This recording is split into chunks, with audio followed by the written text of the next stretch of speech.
हर हर महादेव सभी को। जय श्री हरि विष्णु। निर्जला एकादशी का व्रत ज्येष्ठ मास के शुक्ल पक्ष की एकादशी तिथि को किया जाता है। हिंदू धर्म में एकादशी व्रत का मात्र धार्मिक महत्व ही नहीं है, यह व्रत मानसिक एवं शारीरिक स्वास्थ्य के नज़रिए से भी बहुत महत्वपूर्ण है। एकादशी का व्रत भगवान विष्णु की आराधना को समर्पित होता है। इस एकादशी के व्रत करके श्रद्धा और सामर्थ्य के अनुसार दान करना चाहिए। इस दिन विधि पूर्वक जल कलश का दान करने वालों को पूरे साल की एकादशियों का फल मिलता है। इस प्रकार जो इस पवित्र एकादशी का व्रत करता है वह समस्त पापों से मुक्त हो जाता है। एक बार बहुभोजी भीमसेन ने व्यास जी के मुख से प्रत्येक एकादशी को निराहार रहने का नियम सुनकर विनम्र भाव से निवेदन किया, महाराज मुझसे तो कोई व्रत नहीं किया जाता, दिन भर बड़ी तीव्र क्षुधा बनी रहती है, अतः आप कोई ऐसा उपाय बतला दीजिए जिसके प्रभाव से स्वतः मेरा व्रत हो जाए। तब व्यास जी ने कहा कि तुमसे वर्ष भर की संपूर्ण एकादशी नहीं हो सकती है तो केवल एक निर्जला कर लो, इससे साल भर की एकादशी करने का समान फल ही हो जाएगा। तब भीम ने वैसा ही किया और स्वर्ग को गए। इसीलिए यह एकादशी भीमसेनी एकादशी के नाम से भी जानी जाती है।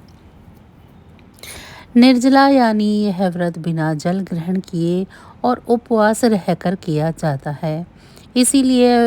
इसीलिए यह व्रत कठिन तप और साधना के समान महत्व रखता है। हिंदू पंचांग अनुसार वृषभ और मिथुन संक्रांति के बीच शुक्ल पक्ष की एकादशी निर्जला एकादशी कहलाती है।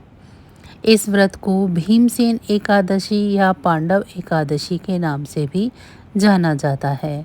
पौराणिक मान्यता है कि 5 पांडवों में एक भीमसेन ने इस व्रत का पालन किया था और वैकुंठ को गए थे, इसीलिए इसका नाम भीमसेनी एकादशी भी हुआ। सिर्फ निर्जला एकादशी का व्रत कर लेने से अधिक मास की 2 एकादशियों सहित साल की 25 एकादशी व्रत का फल मिलता है। जहाँ साल भर की अन्य एकादशी व्रत में आहार संयम का महत्व है, वहीं निर्जला एकादशी के दिन आहार के साथ ही जल का संयम भी जरूरी है। इस व्रत में जल ग्रहण नहीं किया जाता है, यानी निर्जल रहकर व्रत का पालन किया जाता है। यह व्रत मन को संयम सिखाता है और शरीर में नई ऊर्जा देता है। यह व्रत पुरुष और महिलाएं दोनों द्वारा किया जा सकता है। पवित्रीकरण के समय जल आचमन के अलावा अगले दिन सूर्योदय तक पानी नहीं पिएं। दिन भर कम बोलें और हो सके तो मौन रहने की कोशिश करें। दिन भर ना सोएं, ब्रह्मचर्य का पालन करें, झूठ ना बोलें, गुस्सा और विवाद ना करें। इन बातों का दिन भर ध्यान रखें। चलिए अब आपको बता देते हैं व्रत कथा के बारे में। जब वेद व्यास ने पांडवों को चारों पुरुषार्थ धर्म, अर्थ, काम और मोक्ष देने वाले एकादशी का संकल्प कराया था, तब युधिष्ठिर ने कहा, जनार्दन, ज्येष्ठ मास के शुक्ल पक्ष में जो एकादशी पड़ती है, कृपया उसका वर्णन कीजिए। भगवान श्री कृष्ण ने कहा, हे राजन, इसका वर्णन परम धर्मात्मा व्यास जी करेंगे, क्योंकि ये संपूर्ण शास्त्रों के तत्त्व और वेद वेदांगों के पारंगत विद्वान हैं। तब वेद व्यास जी कहने लगे, कृष्ण और शुक्ल पक्ष की एकादशी में अन्न खाना वर्जित है। द्वादशी को स्नान करके पवित्र होकर फूलों से भगवान केशव की पूजा करें। फिर पहले ब्राह्मणों को भोजन देकर अंत में स्वयं भोजन करें। यह सुनकर भीमसेन बोले, परम बुद्धिमान पितामह, मेरी उत्तम बात सुनिए। राजा युधिष्ठिर, माता कुंती, द्रौपदी, अर्जुन, नकुल और सहदेव ये एकादशी को कभी भोजन नहीं करते थे तथा मुझसे भी हमेशा यही कहते हैं कि भीमसेन एकादशी को तुम भी ना खाया करो, परंतु मैं उन लोगों से यही कहता हूँ कि मुझसे भूख नहीं सही जाएगी। भीमसेन की बात सुनकर व्यास जी ने कहा, यदि तुम नरक को दूषित समझते हो और तुम्हें स्वर्गलोक की प्राप्ति अभीष्ट है तो दोनों पक्षों की एकादशियों के दिन भोजन नहीं करना चाहिए।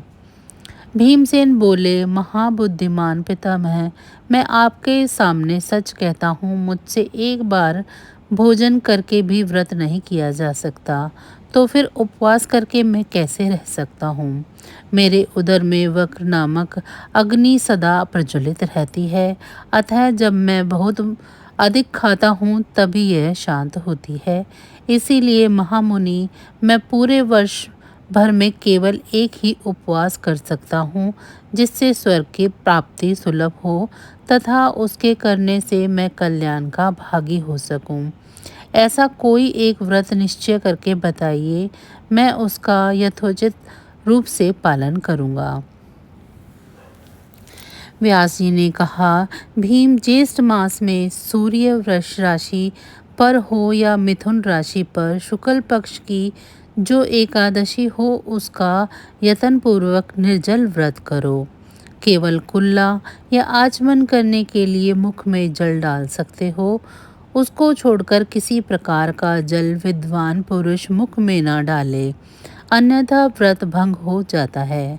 एकादशी को सूर्योदय से लेकर दूसरे दिन के सूर्योदय तक मनुष्य जल का त्याग करें तो यह व्रत पूर्ण होता है।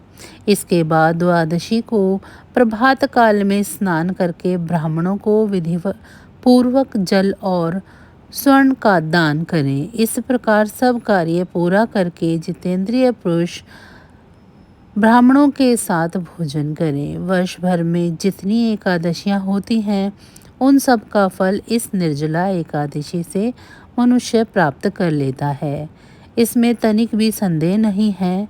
शंख चक्र और गदा धारण करने वाले भगवान केशव ने मुझसे कहा था कि यदि मानव सबको छोड़ के एकमात्र मेरी शरण में आ जाए और एकादशी को निराहार रहे तो वह सब पापों से छूट जाता है।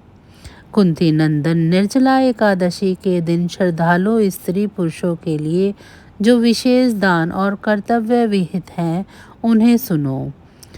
उस दिन जल में शयन करने वाले भगवान विष्णु का पूजन और जलमयी धेनु यानी पानी में खड़ी गाय का दान करना चाहिए। सामान्य गाय या घी से बनी गाय का दान भी किया जा सकता है। इस दिन दक्षिणा और कई तरह की मिठाइयों से ब्राह्मण को संतुष्ट करना चाहिए। उनके संतुष्ट होने पर श्री हरि मोक्ष प्रदान करते हैं। जिन्होंने श्री हरि की पूजा और रात्रि में जागरण करते हुए इस निर्जला एकादशी के व्रत को किया है, उन्होंने अपने साथ ही बीती हुई 100 पीढ़ियों को और आने वाली 100 पीढ़ियों को भगवान वासुदेव के परम धाम में पहुंचा दिया है। निर्जला एकादशी के दिन अन्न, वस्त्र, गो, जल, शैया, सुंदर आसन, कमंडलू तथा छाता दान करने चाहिए। जो श्रेष्ठ तथा सुपात्र ब्राह्मण को जूता दान करता है वह सोने के विमान में बैठकर स्वर्गलोक में प्रतिष्ठित होता है। जो इस एकादशी की महिमा को भक्ति पूर्वक सुनता है तथा उसका वर्णन करता है वह स्वर्गलोक में जाता है। चतुर्दशी युक्त अमावस्या को सूर्य ग्रहण के समय श्राद्ध करके मनुष्य जिस फल को प्राप्त करता है वही फल इस कथा को सुनने से भी मिलता है। भीमसेन, ज्येष्ठ माह में शुक्ल पक्ष की जो शुभ एकादशी होती है उसका निर्जल व्रत करना चाहिए। उस दिन श्रेष्ठ ब्राह्मणों को शक्कर के साथ जल के घड़े दान करने चाहिए। ऐसा करने से मनुष्य भगवान विष्णु के समीप पहुंचकर आनंद का अनुभव करता है। इसके बाद द्वादशी को ब्राह्मण भोजन कराने के बाद स्वयं भोजन करें। जो इस प्रकार पूर्ण रूप से पापनाशनी एकादशी का व्रत करता है वह सब पापों से मुक्त हो आनंदमय पद को प्राप्त होता है। यह सुनकर भीमसेन ने भी इस शुभ एकादशी का व्रत आरंभ कर दिया।